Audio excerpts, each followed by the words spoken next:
नमस्कार, डायलॉगस में आपका स्वागत है। मैं हूं प्रीता हरित। मैं आपके सामने सामाजिक जीवन से संबंधित एक गंभीर विषय पर बात करने जा रही हूं। आप जानते ही होंगे कि समान नागरिक संहिता यानी कि यूनिफॉर्म सिविल कोड, ये मुद्दा लंबे समय से चर्चा में रहता आया है। चलिए पहले जान लेते हैं ये यूसीसी है क्या। समान नागरिक संहिता की परिकल्पना संविधान के अनुच्छेद 44 के तहत की गई थी, जिसमें पूरे भारत में सभी नागरिकों के लिए समान नागरिक संहिता सुनिश्चित करने का प्रावधान है। विवाह, तलाक और उत्तराधिकार सहित व्यक्तिगत कानून के विषय समवर्ती सूची के अंतर्गत आते हैं। हिंदू व्यक्तिगत कानून सिखों, जैनों और बौद्धों पर भी लागू हैं, जो सन 1956 में संसद द्वारा संहिताबद्ध किए गए थे, जिनमें शामिल है हिंदू विवाह अधिनियम 1955, हिंदू उत्तराधिकार अधिनियम 1956, हिंदू अल्पसंख्यक और संरक्षकता अधिनियम 1956, हिंदू दत्तक ग्रहण और भरण पोषण अधिनियम 1956।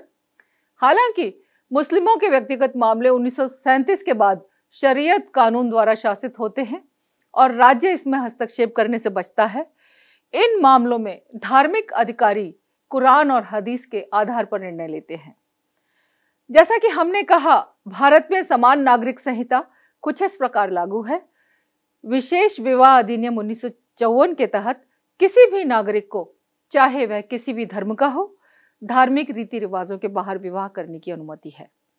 सन 1985 में शाहबानो केस में सुप्रीम कोर्ट ने सीआरपीसी की धारा 125 के तहत शाहबानो के पक्ष में भरण पोषण का फैसला सुनाया था, जिसमें समान नागरिक संहिता की वकालत की गई थी। 1995 में सरला मुदगल के केस में और 2019 में पाउलो काउटिन्हो बनाम मारिया लुइजा वैलेंटीना परेरा के केस में दोनों जजमेंट्स में सुप्रीम कोर्ट ने यूसीसी को लागू करने की आवश्यकता को दोहराया था और सरकार से इसे लागू करने का आग्रह भी किया था। अब हम बात करेंगे कि भारत में समान नागरिक संहिता की आवश्यकता क्यों है। अभी कुछ समय पहले भारत के प्रधानमंत्री ने अपने संबोधन में देश में समान नागरिक संहिता यानी कि यूसीसी के कार्यान्वयन के लिए अपना समर्थन व्यक्त किया था, जिसमें उन्होंने कहा था कि भारत विभिन्न समुदायों के लिए अलग कानूनों की प्रणाली के साथ कुशलतापूर्वक कार्य नहीं कर सकता है।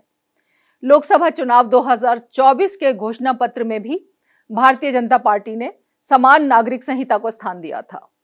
पार्टी के अनुसार ऐसा कहा गया था कि यूसीसी देश की जरूरत है। एक घर में जब दो नियम नहीं चल सकते तो देश में दो नियम कैसे लागू हो सकते हैं। बहरहाल देश में समान नागरिक संहिता को लेकर सियासत गरमाई हुई है। केंद्र की सरकार जहां यूसीसी बिल को संसद में पेश कर लागू करवाना चाहती है, तो वहीं विपक्षी नेता इसे पेश करने से रोकना चाहते हैं। इन्हीं हालातों में अभी हाल ही में उत्तराखंड सरकार ने राज्य में यूनिफॉर्म सिविल कोड लागू किया है।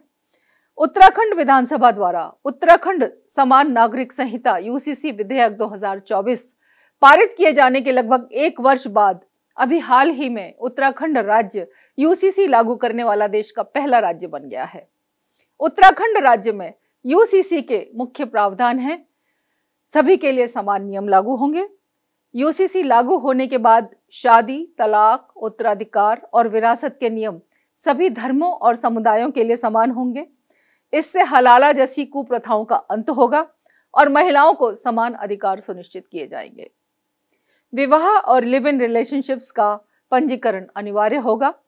बिना पंजीकरण के लिव इन संबंध 1 महीने से अधिक चलने पर 3 महीने की कैद या 10,000 रुपए जुर्माने का प्रावधान है। विवाह पंजीकरण न होने पर 25,000 रुपए जुर्माना का प्रावधान किया गया है। विवाह और लिव इन संबंधों का पंजीकरण ऑनलाइन करने के लिए एक डिजिटल पोर्टल भी उपलब्ध कराया गया है। बच्चों के जन्म प्रमाण पत्र को 7 दिनों के भीतर पोर्टल पर अपलोड करना होगा। 2 विवाह और बहु विवाह पर प्रतिबंध लगाया गया है। यूसीसी के तहत एक पत्नीत्व को सुनिश्चित किया गया है। जीवन साथी के जीवित रहते हुए व्यक्ति दूसरा विवाह नहीं कर सकता। उत्तराधिकार, विरासत या वसीयतनामों में पारदर्शिता बढ़ाने के लिए आधार आधारित दस्तावेजीकरण और गवाहों की वीडियो रिकॉर्डिंग अनिवार्य की गई है। लड़कियों और लड़कों को उत्तराधिकार में समान अधिकार रहेंगे। इस प्रकार हम देखते हैं कि महिलाओं को समान अधिकार मिले हैं और उन्हें न्याय मिला है।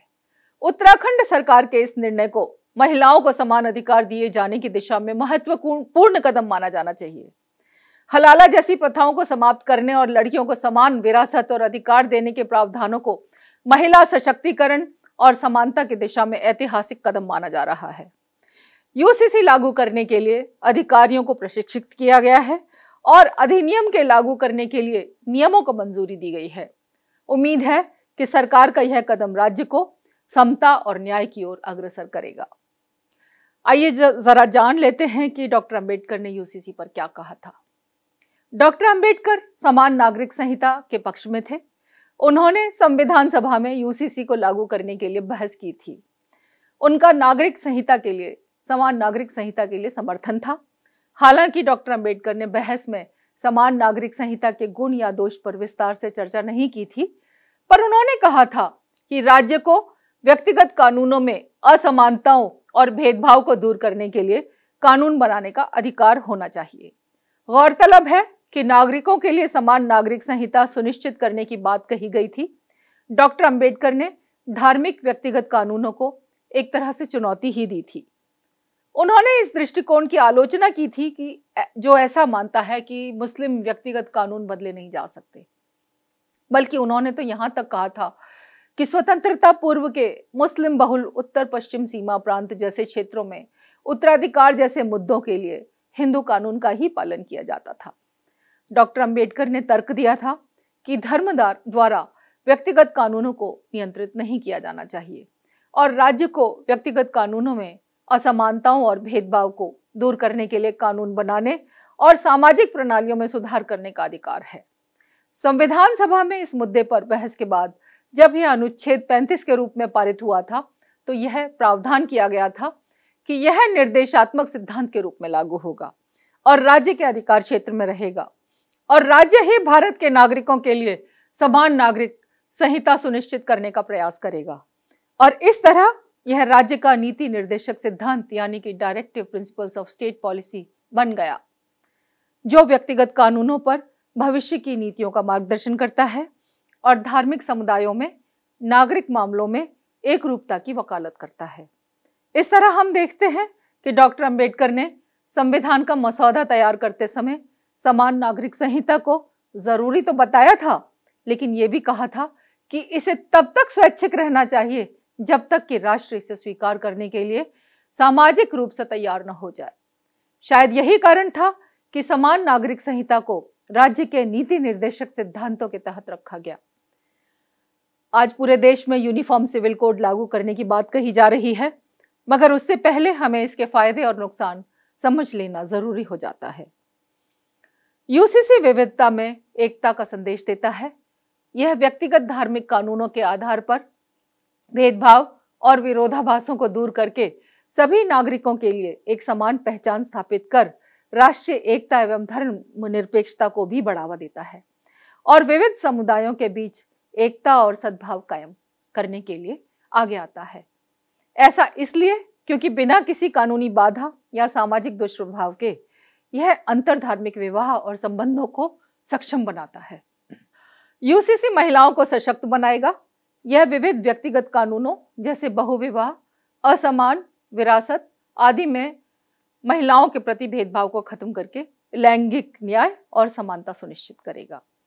कानून की दृष्टि से भी यूसीसी लागू होना अच्छा रहेगा, क्योंकि यह भारत की जटिल कानूनी प्रणाली और बहुत से व्यक्तिगत कानूनों को कम करके एक सार और सरल कानूनी व्यवस्था करेगा, जिससे भ्रम और कानूनी विवाद खत्म होंगे और हो सकता है कि इससे न्यायपालिका पर बोझ भी कम हो जाए।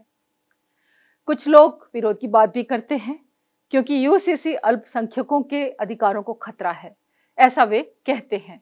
वे कहते हैं कि भारत विविधताओं भरा देश है और इन विविधताओं को समायोजित करने के लिए ही व्यक्तिगत कानून विकसित किए गए हैं। कुछ लोग ऐसा मानते हैं कि यूसीसी से अल्पसंख्यक समुदायों की सांस्कृतिक और धार्मिक स्वायत्तता कमजोर हो जाएगी, जिससे देश में अलगाव की स्थिति पैदा हो सकती है। यूसीसी के विरोध में कानूनी दलील है कि देश में पहले से ही न्यायालयों में हजारों मामले पेंडिंग हैं और इससे न्याय व्यवस्था पर बोझ पड़ेगा। ये भी जानना जरूरी है कि किसी भी राजनीतिक दल ने यूसीसी के प्रति ईमानदारी नहीं दिखाई है और इस विषय को आज भी एक संवेदनशील और विभाजनकारी मुद्दे के रूप में देखा जाता है, जिसका उनके वोट बैंक पर प्रभाव पड़ सकता है। पर इससे पहले भी दुनिया भर के कई देशों ने समान नागरिक संहिता लागू की है और यूसीसी यदि देश में लागू हो जाता है तो भारत प्रगति के पथ की ओर बिना जाति और धर्म की राजनीति के दलदल में फंसे अग्रसर हो सकेगा। आपकी प्रतिक्रिया और कमेंट्स का मुझे इंतजार रहेगा। हमसे जुड़ने के लिए और सामाजिक मुद्दों पर और एपिसोड देखने के लिए आप अभी डायलॉगस को सब्सक्राइब कीजिए। नमस्कार।